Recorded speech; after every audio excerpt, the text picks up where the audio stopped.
एक ब्राह्मण परिवार में जन्मे अश्वघोष एक प्रसिद्ध कवि थे और उन्हें बौद्ध धर्म के प्रचार के सहायक के रूप में जाना जाता है। उनका जन्म मध्य भारत में हुआ था और वे एक प्रसिद्ध दार्शनिक और कवि थे।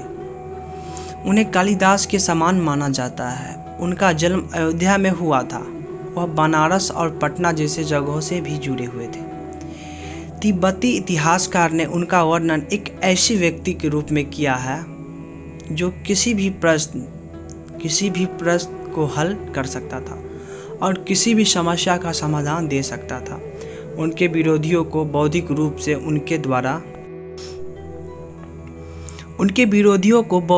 से उनके द्वारा पीटा गया था। वो अपनी संगीत प्रतिभा के लिए भी जाने जाते थे। वो अपने संगीत भागीदारों पुरुषों और महिलाओं के साथ घूमते थे, संगीत बजाते थे और बाजार में गाने गाते थे। उनका गीत विश्वास और विश्वास के बिना जीवन की निरसता और मानव अस्तित्व की अर्थहीनता की बात करता था। बाद में उन्होंने अपने धर्म के संदेश को फैलाने के लिए इसे अपनी तकनीकें में से एक बनाया। व्यक्तिगत जीवन। हालांकि अश्वघोष की लिखित जीवनी मौजूद नहीं है, लेकिन किंवदंतियों का कहना है कि वो बौद्ध धर्म के सख्त विरोधी थे। फिर एक दिन वो प्रख्यात बौद्ध विद्वान से तीखी बहस हार गए। ऐसा कहा जाता है कि इस घटना ने उन्हें बौद्ध धर्म स्वीकार करने को लिए प्रेरित कर दिया और वे बौद्ध धर्म के आज सबसे बड़े विद्वान बन गए। अश्वघोष बोधिसत्व शब्द के पीछे एक बड़ी ही दिलचस्प कहानी है। रचनाएं शब्दोपात का पहली बार चीनी भाषा में अनुवाद 534 ईस्वी और फिर 710 ईस्वी में किया गया था। इसे महायान में आस्था के जागरण का प्रवचन कहा गया है। सुजुकी का दावा है कि किताब के लेखक वास्तव में अश्वघोष है।